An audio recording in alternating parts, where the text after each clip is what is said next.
This is Pride. It's a parade, it's a statement. Are you out in the military? How does that work? Not yet, but now I am, so congrats. And it's a celebration.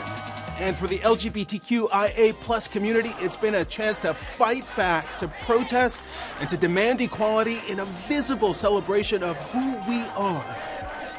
For over 50 years, the LGBTQIA plus community has united every June to amplify our voices.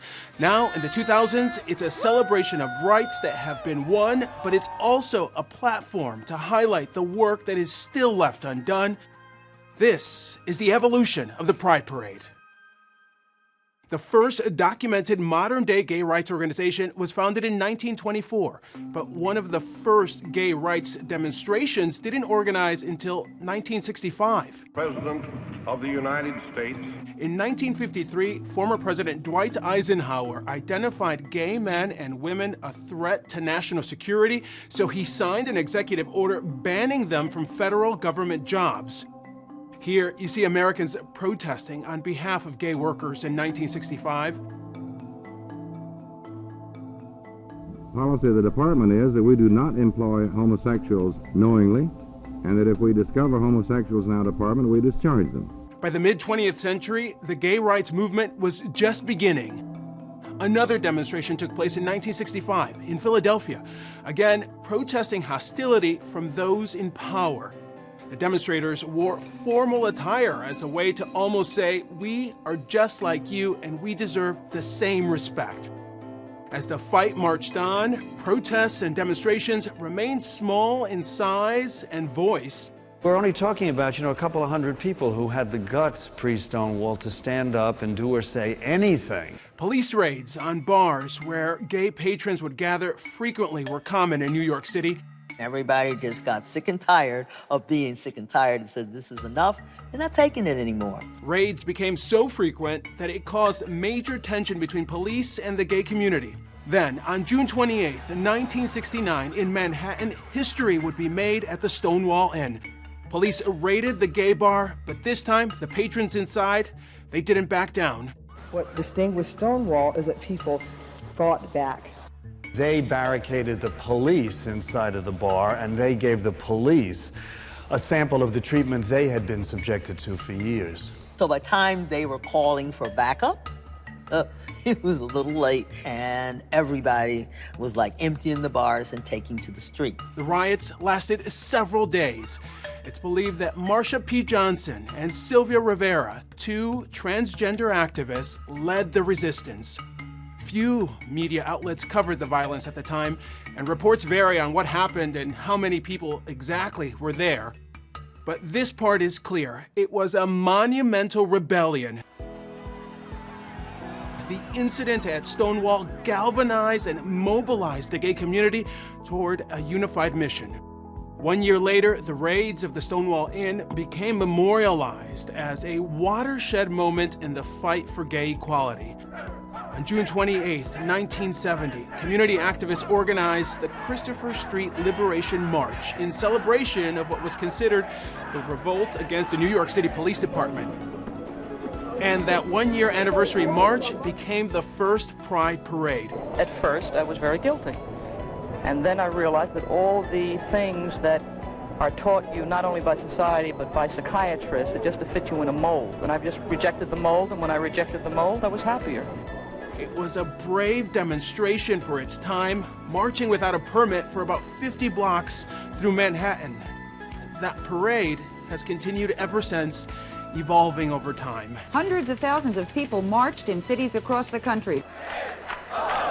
With our numbers, with our strength, the numbers you can see forming here, we are showing that we are 20 million strong in this country. To all politicians all over the world, gay is coming and it's coming strong.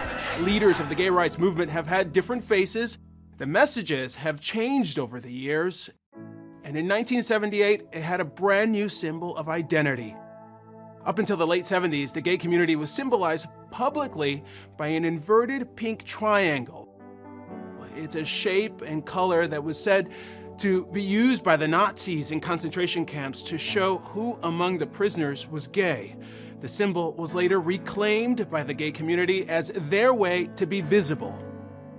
Gay activist and former San Francisco supervisor Harvey Milk asked artist Gilbert Baker to reimagine that symbol with something else, anything else.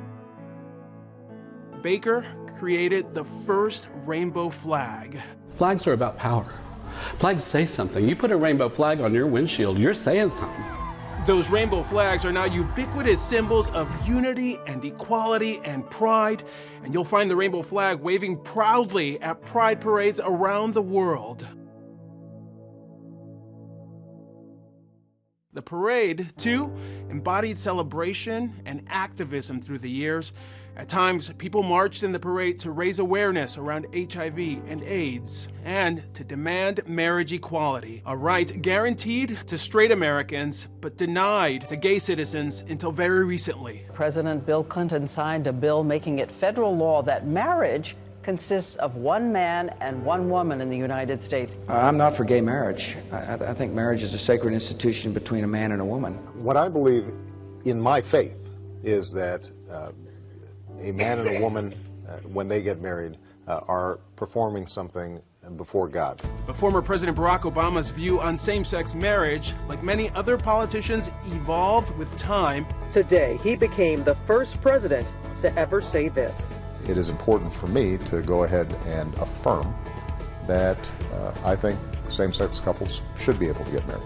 A few years later, a breakthrough. The Supreme Court and this landmark ruling, the court making same-sex marriage legal in this country across every state in this nation. By the power recently vested in me by the state of New York, I now pronounce you married. Congratulations.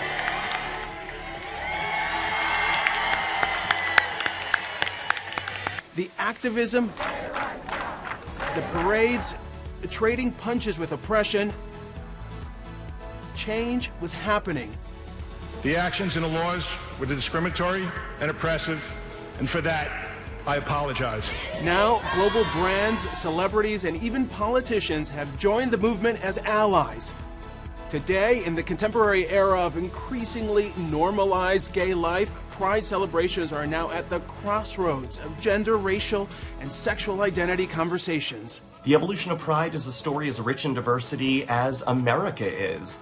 And I think this moment where we are seeing Pride intersecting with Black Lives Matter and a call for racial and social justice across this country for our Black and brown brothers and sisters symbolizes everything that was fought for back in the 60s and has continued to be fought for through today. The reality is you can't be pro-LGBT and not be anti-racism, because the mothers of this movement were a group of brave, Black, trans women. While Pride has looked and sounded differently through the years, the message has remained the same.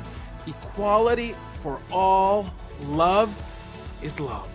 Supporting LGBT people inherently means supporting all Americans. We are women, we are people of color, we are people with disabilities, we are veterans, we are immigrants. LGBTQ Americans are what have always and will always make America great. In order for the progress and the momentum to continue, we have to have unity. Well, hey there, GMA fans. Robin Roberts here. Thanks for checking out our YouTube channel. Lots of great stuff here. So go on, click the subscribe button right over here to get more of awesome videos and content from GMA every day, anytime. We thank you for watching, and we'll see you in the morning on GMA.